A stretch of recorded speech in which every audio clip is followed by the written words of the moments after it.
¿Cuáles son las etapas del desarrollo de la Unión Soviética?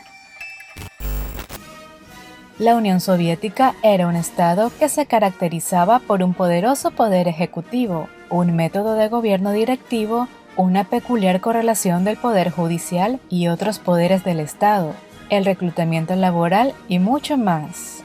La formación de la Unión Soviética fue el resultado del colapso del antiguo sistema de administración estatal, la guerra civil, el poderoso desarrollo teórico e ideológico y la propaganda de las ideas del Estado soviético. Quédate aquí en Michi Curioso para que sepamos juntos las varias etapas en el desarrollo del Estado soviético y los acontecimientos reales que las acompañan. La primera etapa es el comunismo militar, desde 1918 hasta 1921. Este es uno de los periodos más difíciles en la formación del nuevo Estado soviético. El final de la Primera Guerra Mundial había causado un daño irreparable a la economía del país.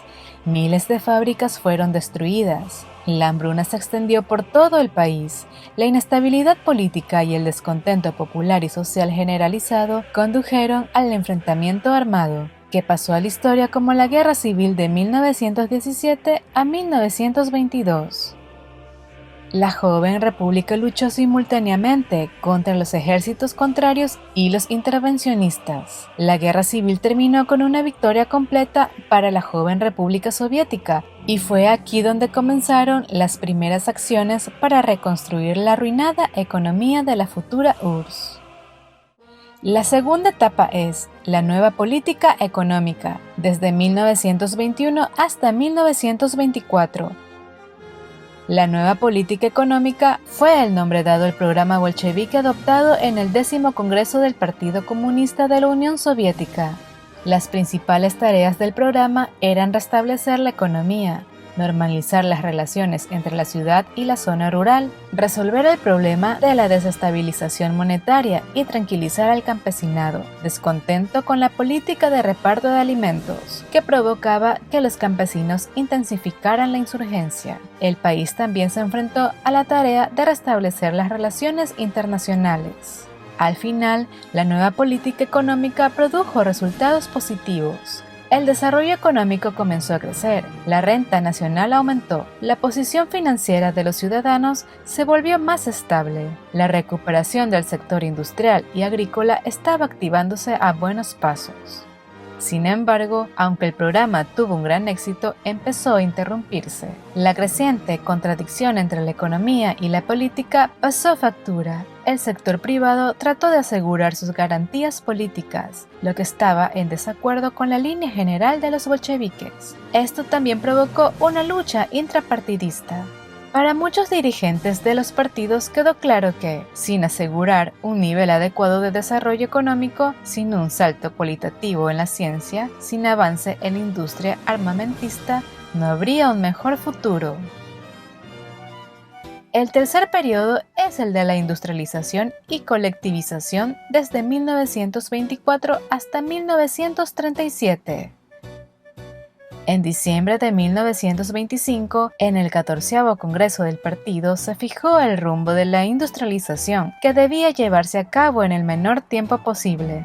El objetivo principal era salvar la enorme diferencia de desarrollo económico entre la URSS y los países occidentales. El primer plan quinquenal se elaboró para los años 1928 a 1932. La economía se gestionaba según este planteamiento, donde las empresas se esforzaban por ahorrar recursos y financiamiento para destinar este ahorro a la construcción de nuevas fábricas y plantas industriales. El sector público debía constituir la base de la nueva economía sin dejar lugar para las empresas privadas. Durante el primer quinquenio se iban a realizar importantes inversiones en el desarrollo de la industria armamentista. El desarrollo de la industria energética y de alimentos no estaba dentro del plan principal en ese momento. Al mismo tiempo, el país avanzaba hacia la colectivización masiva de la agricultura. Una de las razones era encontrar fondos para financiar la industrialización. Se decidió que el dinero se tomaría del pueblo, La colectivización se llevó a cabo con métodos rígidos y en muchos casos fueron violentos. Hoy en día, la industrialización y la colectivización en la URSS se conocen como el gran punto de inflexión. El enorme esfuerzo de la Unión Soviética se materializó en un gigantesco salto en el desarrollo industrial. De 1929 a 1940 se construyeron 8.500 grandes empresas, entre ellos Dneprogas, la siderurgia de Magnitogorsk, las fábricas de tractores de Stalingrado, Chelyabinsk y Kharkov, la fábrica de automóviles de Nizhny Novgorod, Zaporozhstal, Azovstal, Uralmaz, las plantas metalúrgicas de Kryvyi Rog, Novolipetsk y muchas más. En esta época se cumplió en gran medida el programa de electrificación del país de la Comisión Estatal para la Electrificación de Rusia. La revolución cultural estaba llegando a su fin. La tasa de crecimiento de la producción industrial era 3 veces superior a la del Imperio ruso a principios de siglo. Esto permitió a la URSS convertirse no solo en una potencia industrial, sino también en un líder entre los países industrializados. Pero junto a las cuestiones de desarrollo económico, también era necesario defender a la patria de las agresiones externas. En 1929 comenzó el conflicto soviético-chino. Este enfrentamiento fue provocado por la parte china debido al uso común del ferrocarril oriental chino, que fue construido a finales del siglo XIX por el Imperio ruso. Comenzaron las provocaciones en la frontera de la URSS. El ferrocarril transmanchuriano fue confiscado. 200 ciudadanos de la Unión Soviética que custodiaban el ferrocarril fueron arrestados. Se creó un ejército especial, el del Lejano Oriente, bajo el mando de Vasily Blücher, para contrarrestar la agresión china. Blücher derrotó a las tropas chinas y restauró el control del ferrocarril transmanchuriano por medio del Protocolo de Khabarovsk. En 1938, los militaristas japoneses comprobaron la eficacia del combate de la Unión Soviética cerca del lago Kazán en la región de Primorsky. 3 divisiones japonesas, un regimiento de caballería y una brigada mecanizada intentaron invadir el territorio de la URSS. Entre el 6 y el 9 de agosto, los soviéticos derrotaron al ejército invasor japonés y restauraron las fronteras a su posición anterior. El conflicto armado en el río Khalkhin-Gol en 1939 fue el de mayor envergadura. Los militaristas japoneses iniciaron aquí una operación militar contra Mongolia. El objetivo era derrotar a la agrupación soviética contraria. Durante los 3 días de lucha, los japoneses fueron expulsados a sus posiciones anteriores. La lucha continuó hasta el 15 de septiembre. Como resultado, las tropas soviético-mongolas aniquilaron a las divisiones japonesas que participaban en las operaciones militares.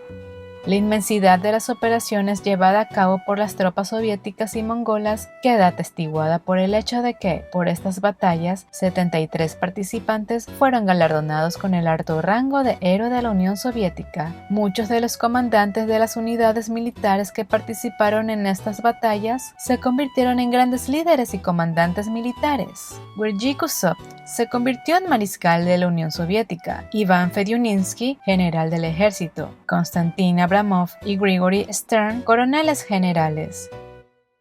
La cuarta etapa es el periodo del modelo de movilización de la economía, desde 1937 hasta 1953.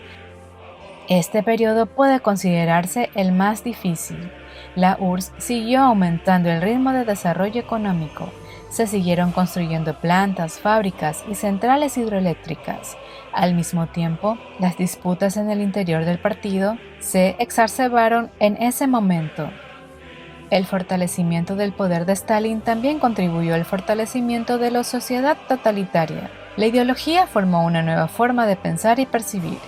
En 1937 comenzó un periodo de represión masiva. El Ejército Rojo se quedó prácticamente sin liderazgo. En estas circunstancias, continuó el restablecimiento activo del ejército y la fabricación de nuevo armamento. El gobierno de la URSS entendía la amenaza de la Alemania nazi y tomó medidas para crear una seguridad colectiva en Europa. Por desgracia, sus esfuerzos no fueron correspondidos por los gobiernos europeos. La Unión Soviética se vio obligada a firmar un pacto de no agresión con Alemania para asegurar sus fronteras, al menos temporalmente.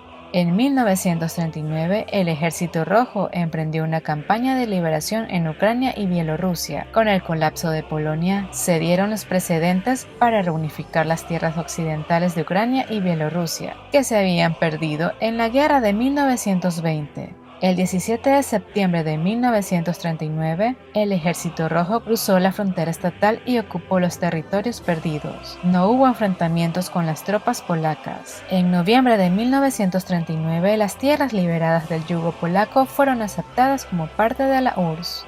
El 30 de noviembre de 1939 comenzó la Guerra Soviético-Finlandesa. El motivo de la guerra fueron los numerosos intentos infructuosos de concluir el intercambio de tierras entre la Unión Soviética y Finlandia. Este intercambio fue vital para la defensa de Leningrado, actual San Petersburgo. Al negarse, la parte finlandesa comenzó a organizar provocaciones en la frontera. El 30 de noviembre, el Ejército Rojo cruzó la frontera y empezó a luchar. La guerra duró más de 3 meses, demostrando la debilidad del Ejército Rojo. Carecía de armas modernas, de abrigos y de liderazgo capacitado. Hasta el 13 de marzo no se firmó en Moscú un tratado por el que se transferían los territorios necesarios a la Unión Soviética. La disputa de protección de Leningrado fue resuelta. Hasta junio de 1941, hubo preparativos sin precedentes para una posible guerra con Alemania. El 22 de junio de 1941, Alemania y sus delegaciones atacaron repentinamente a la Unión Soviética. La guerra fue defensiva y justificada para la URSS y se llamó la Gran Guerra Patria. El ejército soviético destruyó a los agresores fascistas, liberó a la Unión Soviética y frustró los planes de destrucción. Los pueblos de Europa fueron liberados. La victoria en la guerra estuvo garantizada por el coraje y la firmeza del pueblo soviético, que se manifestaron no solo en el ejército regular, sino también en el movimiento partisano en el frente interno. La victoria se vio facilitada por la gran profesionalidad de los comandantes soviéticos. Los héroes no nacen, se convierten en héroes. Por el valor y el heroísmo demostrados en las batallas contra los invasores nazis, 12 ciudades recibieron el título de ciudades héroes. El título de héroe de la Unión Soviética fue concedido a 11.657 personas.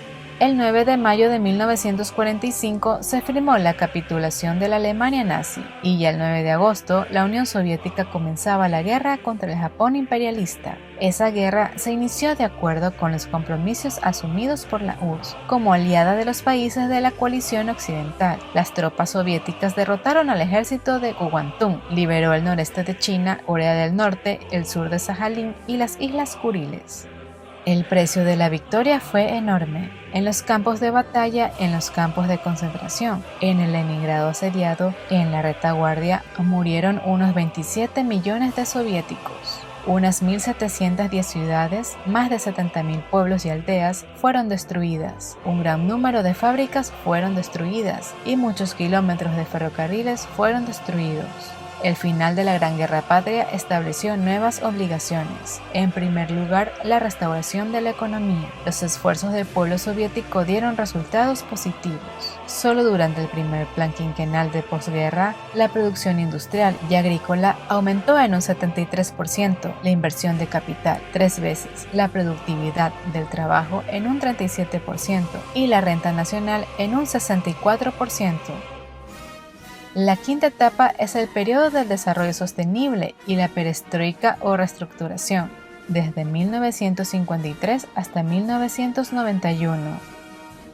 Con la muerte de Stalin en marzo de 1953, se inicia una nueva fase en la vida del Estado soviético. Este periodo del desarrollo del Estado soviético se caracteriza por el inicio de la democratización de la sociedad. Se pone fin a la represión y se suprime el Gulag. Comienza el proceso de la rehabilitación de las víctimas inocentes. La democratización de la vida estatal se reflejó en acciones destinadas a aumentar el protagonismo de los sindicatos, intensificando sus actividades y reforzando los lazos con las masas populares.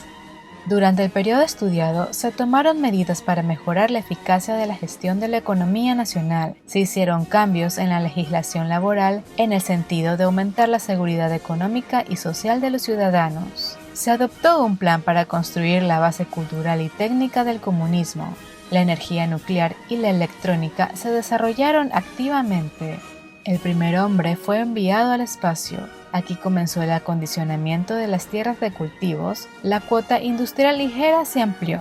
Las tensiones en las relaciones internacionales se agudizaban con la Guerra Fría, iniciada por los antiguos aliados contra la Unión Soviética. Se forma el Batallón Socialista y se establece el Pacto de Varsovia. Durante este periodo, la URSS se vio envuelta en una prolongada guerra en Afganistán, que duró más de 10 años. Comenzó en 1979 y fue propiciada por compromisos del Tratado Soviético-Afgano y amenazas en las fronteras. Los resultados trágicos de la guerra fueron 13.835 soldados soviéticos. Por desgracia, esta guerra no trajo la deseada paz a la tierra de Afganistán. En 1992, la República Democrática de Afganistán fue finalmente liquidada por los islamistas. A mediados de la época de 1980, crecieron las tensiones en el sector económico, el nivel de vida disminuyó, la corrupción se intensificó y la disciplina laboral se deterioró. Comenzó el periodo de perestroika y reestructuración. Una de las funciones era tratar de transferir la economía de planificación centralizada a una economía de mercado basada en el consumismo. En esta época aparecieron las leyes sobre el trabajo autónomo. En este periodo se produjo una crisis del poder político, se introdujeron elementos de parlamentarismo y se llevó a cabo la separación de poderes. Se celebra el primer Congreso de Diputados Populares. La sexta etapa es la transición a la economía de mercado, desde 1991 hasta la actualidad. En la década de 1990, la economía de la URSS, Rusia en la actualidad, atravesó una profunda recesión acompañada de un estallido de inflación, inversiones deficientes, crecimiento excesivo de la deuda externa, permutas de la economía, menores ingresos y muchos otros fenómenos negativos. Durante este periodo se llevaron a cabo una serie de reformas económicas, como la liberación de los precios y del comercio exterior y la privatización masiva. Uno de los resultados de las reformas fue la transición de una economía planificada a una de mercado. En la década de 1990 también se produjo un aumento de las diferencias en el desarrollo económico de las regiones del país. Todos estos acontecimientos dieron lugar a la desintegración de la Unión Soviética y a la creación de una serie de estados soberanos. ¿Cuál crees que fue la verdadera razón de la desintegración de la Unión Soviética? Michis curiosos, escriban sus teorías en la caja de comentarios. No olviden suscribirse, de apoyar con un like y escribir en la caja de comentarios para más contenido épico aquí en Michi.